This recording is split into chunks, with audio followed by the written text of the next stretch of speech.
My name is Youbeen Shim, and as of this semester, I'm a third semester student in Seoul National University College of Medicine, Department of Preventative Medicine, majoring in human system science along with integrated major in innovative medical science. I went to University of Virginia for my undergraduate education, where I majored in statistics and computer science. It is my ambition to apply both my statistical analysis and computational modeling skills to the high-quality data available in Korea to gather meaningful associations and causal relationships to help improve patient outcomes, such as directions for a more customized policy and treatments, and systematically improve how we deliver healthcare. During my time at SNU, I've already made significant progress towards my goals. My research on using EQ5D5L, a clinically validated tool measuring the patient's quality of life, which takes less than 10 minutes for the patient to complete, on a prospective cohort of non-tuberculosis mycobacteria patients displayed that 1. Maintaining antibacterial treatment for patients may lead to improved quality of life regardless of cure, and 2, that we can identify a significant portion of patients who are likely to discontinue treatment by incorporating a simple tool to measure a patient's quality of life prior to treatment. I was able to give an oral presentation in the highly respected The Union World Conference on Lung Health this November, and my journal article is currently being reviewed at the American Journal of Respiratory and Critical Care Medicine. Additionally, I have been working with KTBN dataset, a longitudinal population-wide dataset that is based on Korea's National Health Insurance Service data. Using this, I have created trajectory models of tuberculosis patients using their post-treatment healthcare utilization behavior.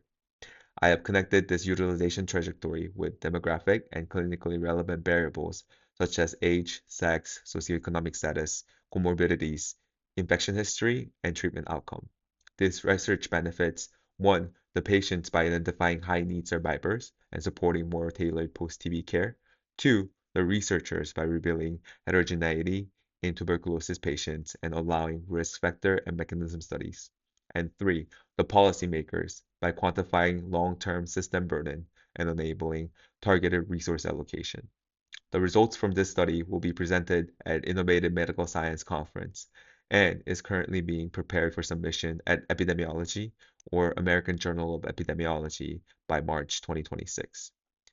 My main goal is to double down on statistics and computer science, along with data in Korea, especially on healthcare utilization and long-term disease, where tuberculosis is both long-term and infectious. Creating customized treatment strategies, systematically improve patient guidelines, and health economics and cost-effective studies. I also want to highlight that I have maintained a perfect GPA in my academic courses that prioritize ingestion of large and unorthodox data and drawing clinically or policy relevant conclusions. I plan to continue to do this.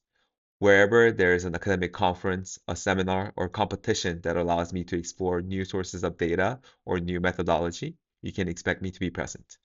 For example, most recently, I participated in Korea Clinical Datathon as a team leader, using K-mimic data to train a model that identifies the medication that a patient may need in ICU settings.